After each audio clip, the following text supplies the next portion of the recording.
This method can help answering key questions regarding interactomics of intrinsic disordered proteins, such as conformational changes due to metal ion binding.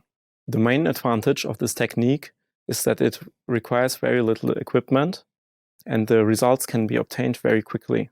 Demonstrating the procedure will be Matthias Stein, a grad student from my laboratory. To begin, use a glass cutter on a glass plate to cut a bare fused silica capillary with a polyimide external coating and an inner diameter of 50 microns into 33 and 30 centimeter lengths. Use a pen to mark the middle of a 1 centimeter wide detection window at a distance of 24.5 centimeters from one end of the capillary for the CGE experiment, and at 21.5 centimeters from one end of the capillary for the ACE experiment.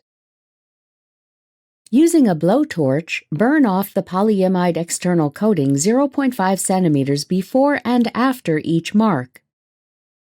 Similarly, use the blowtorch to remove 1 centimeter of the coating at both ends of the capillaries. Then use ethanol and a soft tissue to clean the ends of the capillaries and the detection windows. Install a capillary into the CE system with the detection window near the outlet.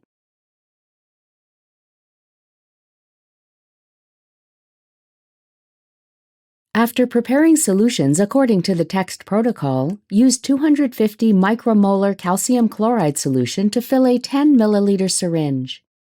Then attach a 0.